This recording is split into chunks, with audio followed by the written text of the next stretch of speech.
உணர முடியாததை உணர்வோம். கர்த்தராகிய இயேசு கிறிஸ்துவின் நாமத்தினால் சத்தியவசன நேயர்களாகிய உங்களை சந்திப்பதில் மிகுந்த மகிழ்ச்சி அடைகிறேன். இந்த காலை வேளையிலும் பலதேற்பட்ட வேலை பழுக்களோடு இருக்கின்ற நேரத்தில் இந்த செய்திக்கூடாக நானும் நீங்களும் பிளப்பட கடவுள் எங்களுக்கு உதவி செய்வாராக. மனிதர்கள் பலதரப்பட்ட உணர்வுகளினால் ஆட்கொள்ளப்படுகிறவர்களாக இருக்கின்றார்கள். உணர்வுகள் மனுஷனிடத்தில் பின்னி பிணைக்கப்பட்ட ஒன்றாக இருக்கின்றது. நான் ஏன் இந்த உணர்வுகளை குறித்து உங்களோடு பேச விரும்புகிறேன் என்று சொன்னால், அறிவு, ஞானம், புத்தி என்ற ஒரு பக்கப்பட்ட காரியங்கள் இருக்கின்ற அதே நேரத்தில் உணர்வு என்பது அவைகளிலும் தாண்டி எங்களிடத்தில் காரியங்களை செய்வதற்கும் செயல் வடிவம் கொடுப்பதற்கும் காரணமாய் அமைகின்றது இந்த உணர்வுகள் ஏத்தான். இந்த உணர்வுகளினால் மனுஷன் நன்மையானவற்றையும் செய்கின்றான், தீமையானவற்றையும் அங்கே செய்கின்றான். ஏன் நானும் நீங்களும் பல நேரங்களில் யோசித்ததுண்டு, சிந்தித்ததுண்டு. நான் ஏன் இவ்விதமாய் அவசரப்பட்டு செய்துவிட்டேன்? நான் ஏன் இவ்விதமாய் சிந்திக்காமல் செயல்படுத்தி விட்டேன்? காரணம் என்ன தெரியுமா? இந்த உணர்வு தான் எங்களை ஆட்கொள்கின்றது ஒன்றாக இருக்கின்றது. உணர்வு மனுஷனுடைய செயல்பாட்டுக்கு ஒரு வடிவம் கொடுக்கின்றது என்று சொன்னால் அது மிகையாகாது.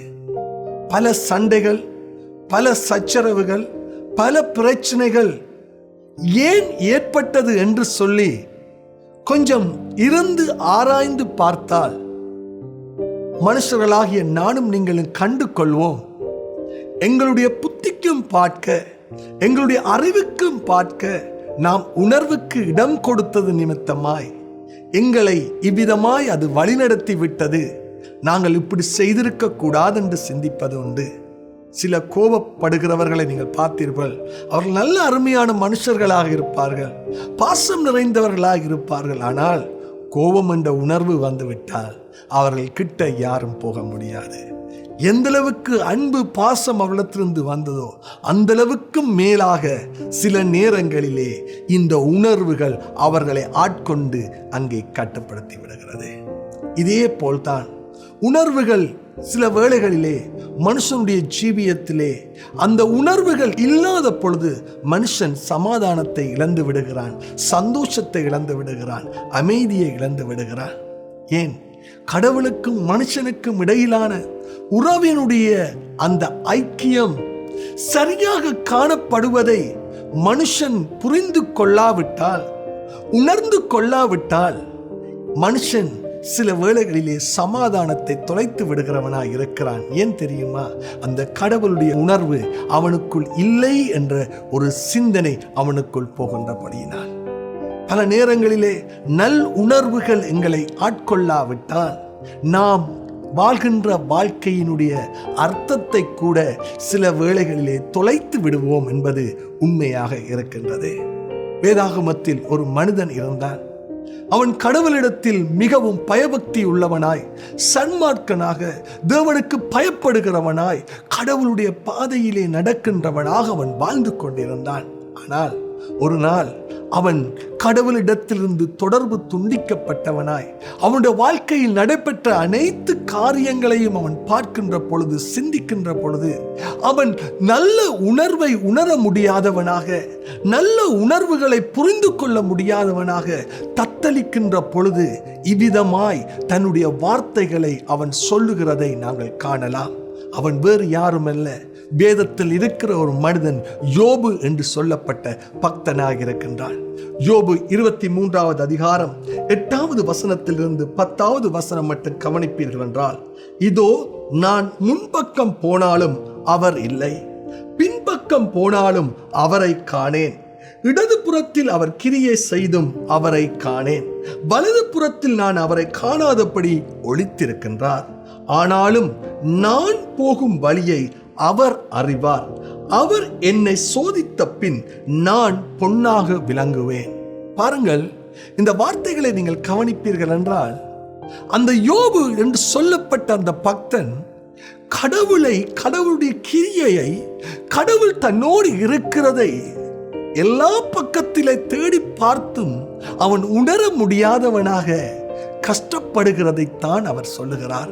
வலது பக்கம் புறம் பார்த்தேன், இடது புறம் பார்த்தேன், முன்பாக பார்த்தேன், பின்பாக பார்த்தேன், ஆனால் கடவுள் என்னோடு இருக்கிறதை நான் உணர்ந்து கொள்ள முடியாதவனாக என்னுடைய வாழ்விலே நான் போராடி கொண்டிருக்கிறேன், அல்லது என் வாழ்க்கையை நான் நடத்தி கொண்டிருக்கிறேன் என்று சொல்லி அவர் அங்கே சொல்லுகிறார். உண்மை கடவுள் இல்லை என்பது அல்ல. கடவுள் வலது புறத்திலேயோ இடது புறத்திலேயோ முன்னாலேயோ பின்னாலேயோ அவரோடு இல்லை என்பதை அல்ல அவர் சொல்ல வருகிறார்.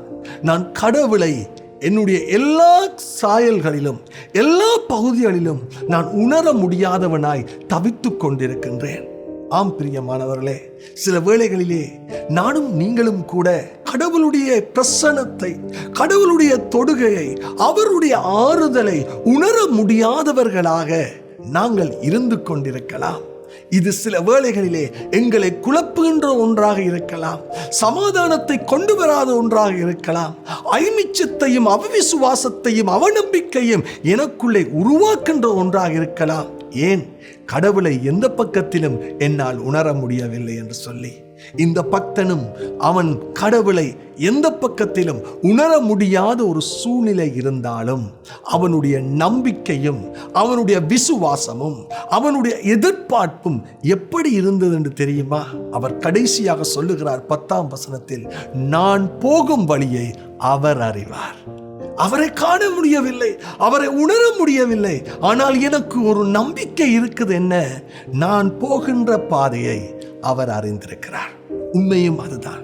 நீங்கள் போகின்ற பாதையை அவர் அறிந்திருக்கிறார். உங்களுடைய உணர்வுகளிலும் பார்க்க, உங்களுக்குள்ளாக எழும்புகிற அவிசுவாச அல்லது எதிர்மறையான எண்ணங்களிலும் பார்க்க கடவுள் மேல் ஒரு நம்பிக்கையை நீங்கள் வைக்க முடியுமா? உங்களால் சொல்ல முடியுமா? நான் இன்றைக்கு அவரை உணராவிட்டாலும் நான் இன்றைக்கு போகின்ற பாதையை அவர் அறிந்திருக்கிறார். உண்மை அதுதான். சில வேளைகளில் கைவிடப்பட்ட சூழ்நிலையை போல் இருந்தாலும் கடவுள் எங்களை கைவிட மாட்டார். அவர் நான் போகின்ற பாதையை அவர் பார்த்து கொண்டே இருக்கிறவராயிருக்கிறார்.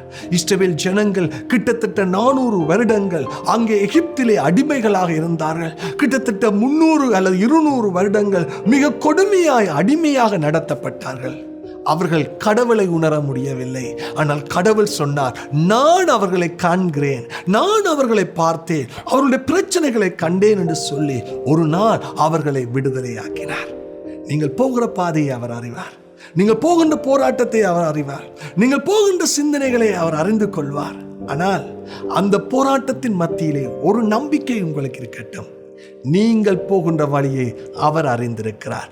அவர் ஒரு பொழுதும் உங்களுடைய வாழ்க்கையை கைவிட மாட்டார். ஆகவே இந்த நாளில் கடவுளை உணர முடியாவிட்டாலும் உங்களிடத்தில் ஒரு நம்பிக்கையை நான் சொல்ல முடியும். நீங்கள் போகிற பாதையை, நீங்கள் போகின்ற வேதனையை அவர் அறிவார்.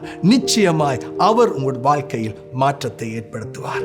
ஆகவே உணர்விலும் பார்க்க கடவுளின் மேல் நம்பிக்கையை இந்த நாளில் வைப்போம். உங்களுடைய சூழ்நிலையில் கடவுளை உணர முடியவில்லையா? இது தேவனுடைய சமூகத்தில் உங்களை ஒப்புக் கொடுக்க வேண்டிய நேரம்.